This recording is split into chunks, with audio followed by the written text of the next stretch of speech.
Convite para um passeio. Você vem? Basta acessarmos qualquer matéria sobre a Baía de Guanabara, seja na internet, revistas ou jornais impressos, que imediatamente somos bombardeados com notícias nem um pouco animadoras.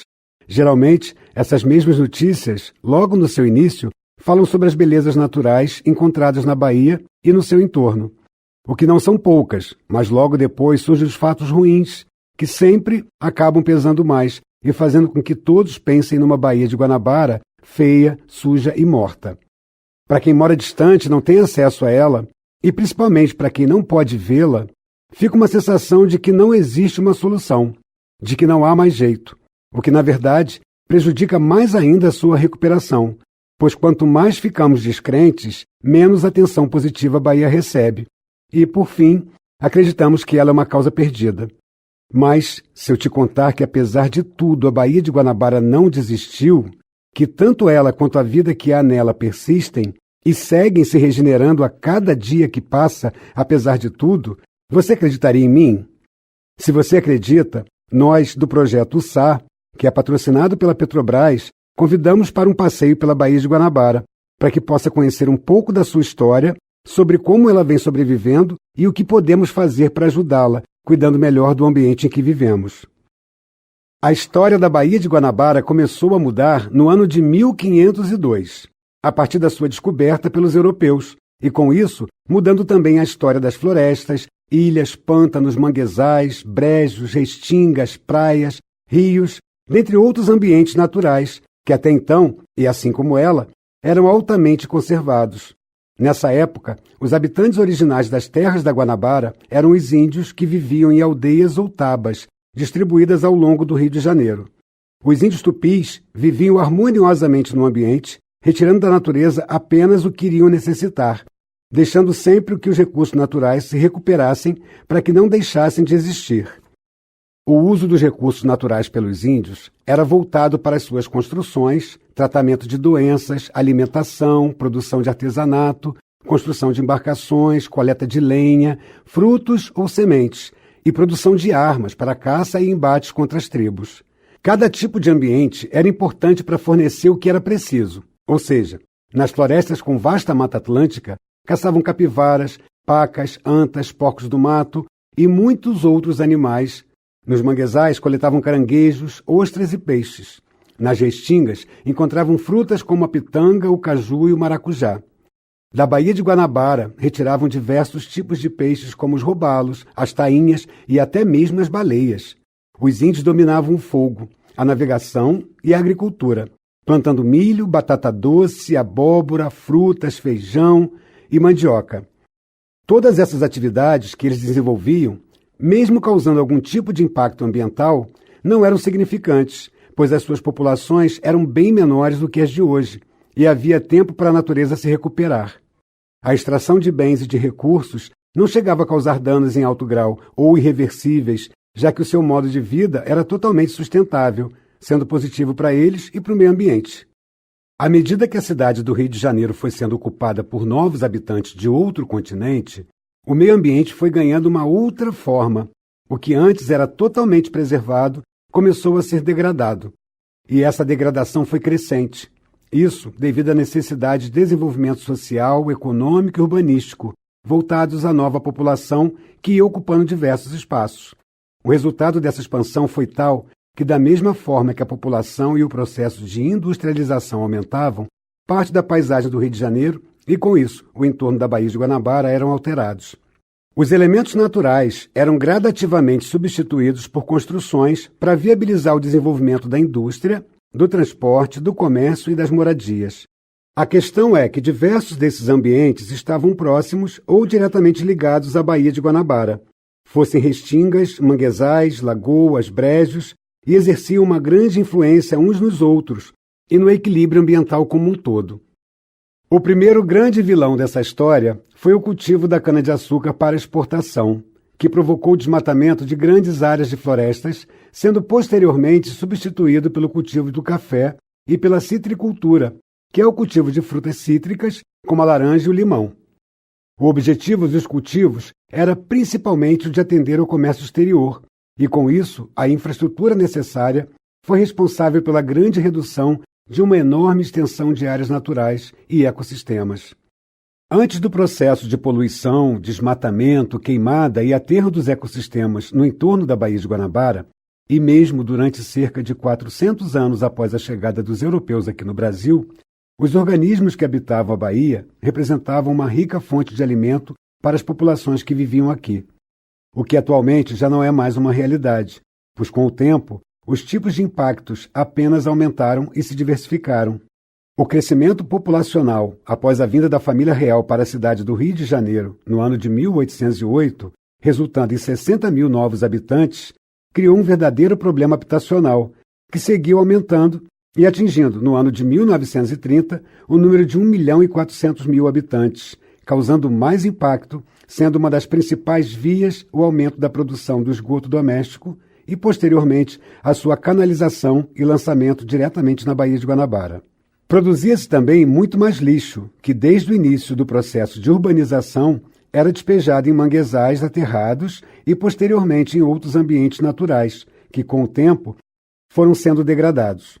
Além do crescimento populacional, outro problema foi o desenvolvimento industrial, que acrescentou novos ingredientes à sopa de poluição lançada nos rios da Baía de Guanabara, passando a lançar também resíduos químicos e tóxicos nas suas águas. Em meio a todas essas mudanças, os municípios no seu entorno, e com muita influência nela, também foram se desenvolvendo, pois, a princípio, as maiores populações estavam concentradas nas cidades de Niterói e do Rio de Janeiro. Daí por diante, o cenário social seguiu sendo o mesmo, buscando-se mais espaço para indústria, comércio e moradias. Se a população aumenta, os impactos aumentam junto. E se pensarmos ainda que nas últimas décadas passamos a consumir muitos bens que antes não existiam ou nem tínhamos acesso, o cenário fica ainda mais complexo, já que, se consumirmos mais, descartamos mais lixo que, junto do esgoto e outros rejeitos, terminam despejados no ambiente em geral, nos rios e na Baía de Guanabara, o que nos leva a falar sobre o manguezal.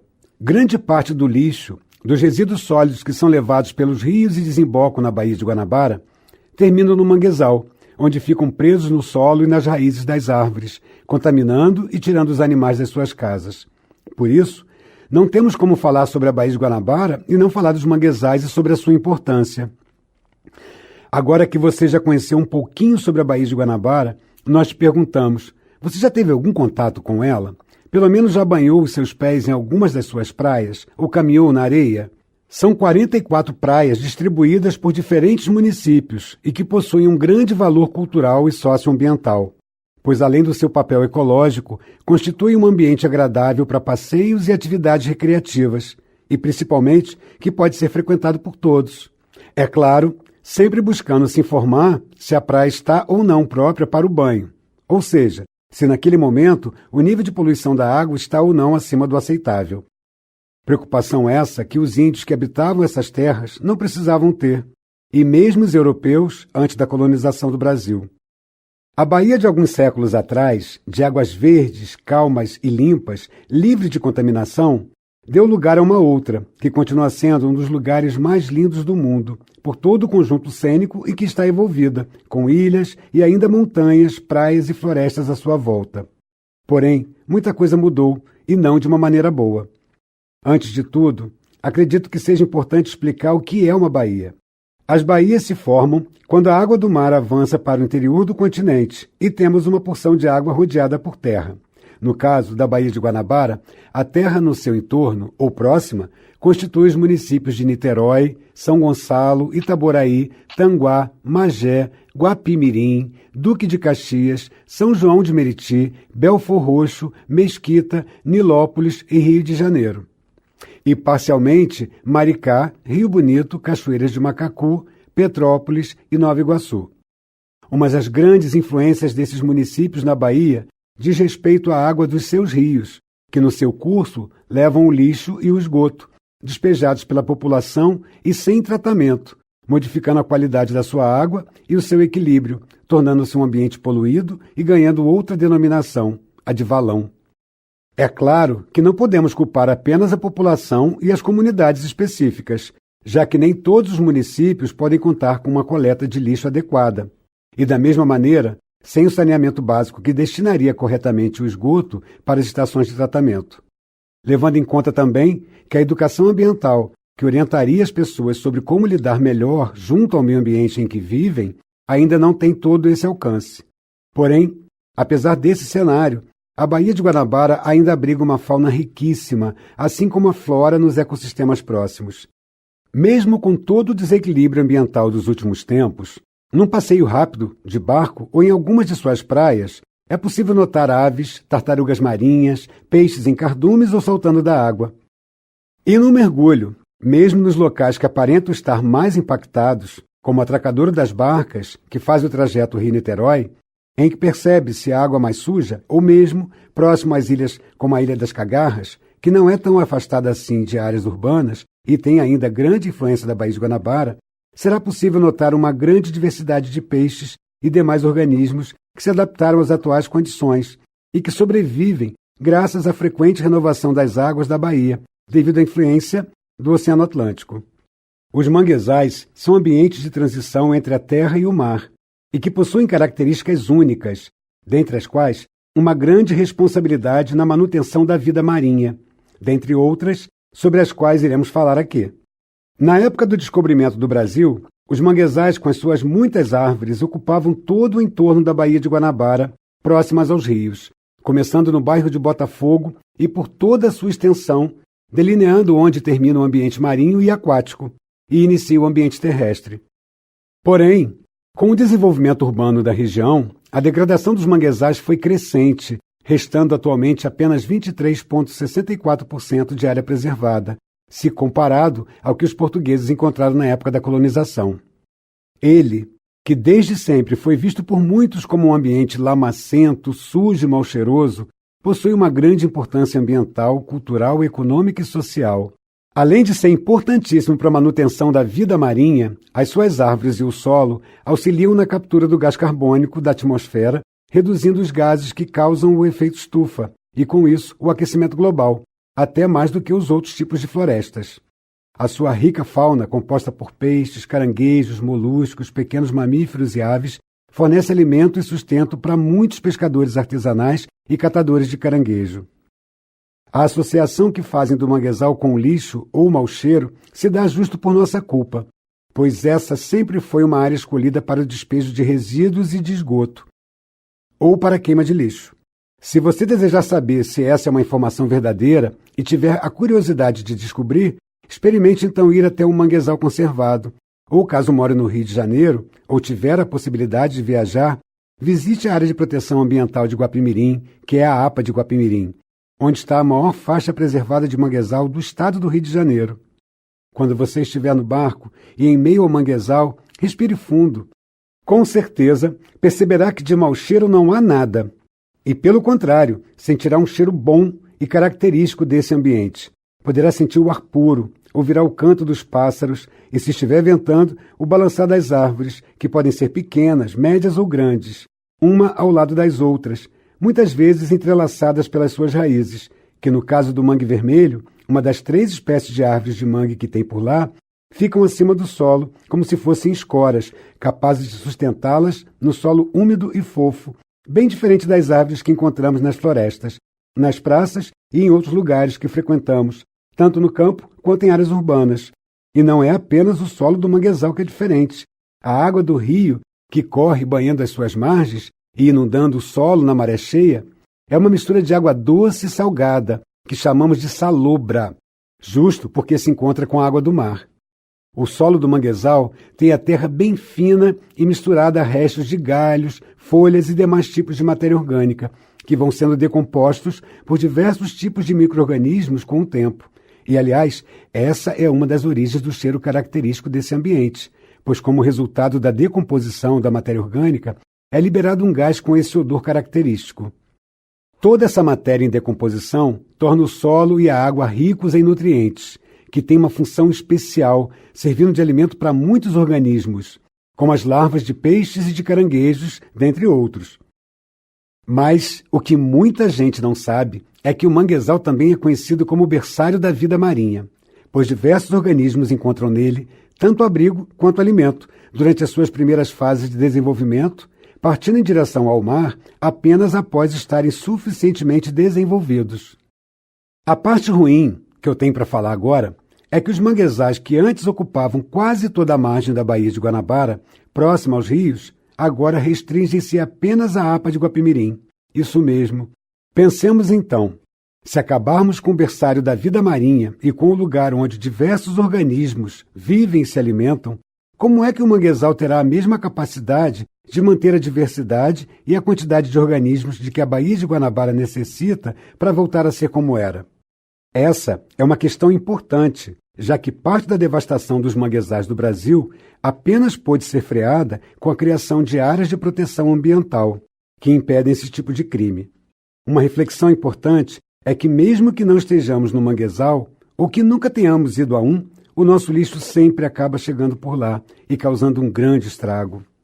Como num romance de suspense, quando desejamos desvendar um crime, geralmente voltamos passo a passo na história, tentando descobrir quem é o culpado, analisando cada pista. No caso da Baía de Guanabara, as pistas são bem grandes e claras.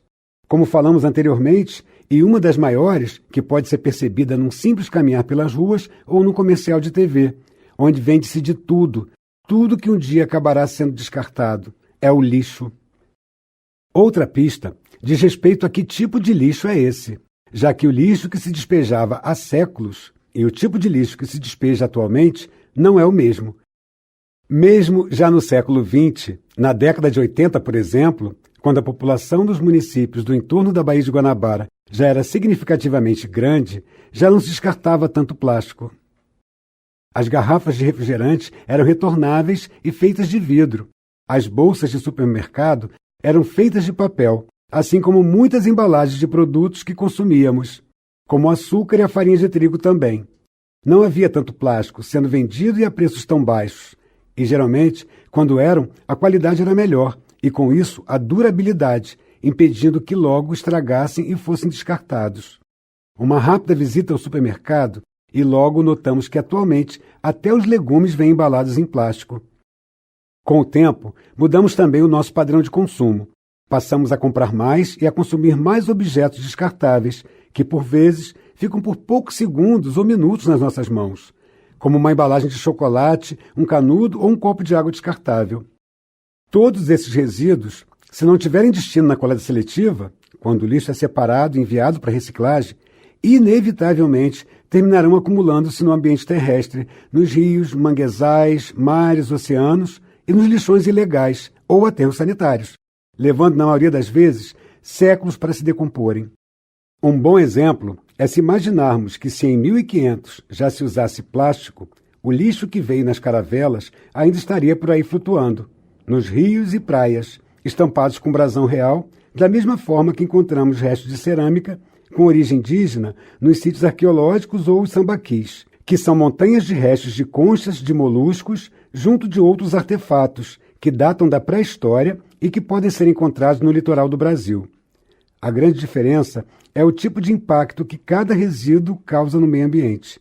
No caso dos sítios arqueológicos, tanto a quantidade quanto a composição dos materiais são totalmente diferentes dos tipos de resíduos atuais, como o plástico, que já invadiu todos os ambientes, originando o microplástico, que é resultado de sua fragmentação em partículas invisíveis aos nossos olhos e que já configura uma grave fonte de contaminação das águas de rios, mares, oceanos e até do ar. O sal que comemos já tem microplástico e muito da água que bebemos também. Isso sem falar que ele também vem sendo consumido por organismos marinhos e, posteriormente, por nós, quando os consumimos. Resumindo tudo isso, precisamos parar já para pensar, e não apenas pensar, mas agir. Quando falamos de conservação do meio ambiente, dos rios, da Baía de Guanabara, estamos falando também de nossas vidas, pois nós fazemos parte desse todo, e o que lançamos na natureza acaba retornando para nossas vidas. Porém, existem atitudes simples que podemos adotar, como, por exemplo, comprar apenas o que iremos usar, ou usarmos por mais tempo. Muitas vezes, somos influenciados a consumir coisas de que, na verdade, nem precisamos. Seguimos modas ou novos hábitos que, na realidade, não farão muita diferença em nossas vidas, mas no ambiente, sim. Também é muito importante ter atenção com coisas simples que podem ajudar, se todos fizerem, como, por exemplo, carregar sempre a própria caneca ou copo na bolsa, evitar utensílios descartáveis, separar os resíduos sólidos em casa, ou até mesmo sugerir um projeto na escola. E por aí vai, pois as possibilidades de reverter essa realidade ambiental triste que estamos vivendo são muitas, e precisamos contar com o apoio de todos, precisamos mudar a nossa história. Se você que está aqui nos lendo, ouvindo ou assistindo, quiser ser um guardião da Baía de Guanabara e dos manguezais, divulgue essa ideia, chame os seus amigos para que participem também, pois não é tão difícil assim. Nós do Projeto SAR, que é realizado pela ONG Guardiões do Mar e que conta com patrocínio Petrobras por meio do programa Petrobras Socioambiental, estamos há 7 anos nos esforçando para fazer a nossa parte e chamando a todos que desejarem fazer o mesmo. No nosso projeto, nós realizamos diversas ações e todas elas voltadas para a conservação dos manguezais e, com isso, da Baía de Guanabara. Esse material que você está usando, por exemplo, é voltado para a educação ambiental, assim como as exposições e muitas outras atividades nas escolas, praças e museus. Nós também realizamos replantio e manutenção de mudas de mangue na APA de Guapimirim, desenvolvemos atividades de pesquisa para identificar como o caranguejo-sá, que vive no manguezal, vem lidando com toda essa interferência humana. Auxiliamos a comunidade, no entorno da APA de Guapimirim, na aquisição de novos conhecimentos e de um novo trabalho voltado para a sustentabilidade, que é o turismo de base comunitária. Eles, os povos tradicionais, pescadores artesanais e catadores de caranguejo, por exemplo, que sabem mais do que qualquer outro sobre o local, se tornam guias turísticos ali no manguezal e na Baía de Guanabara.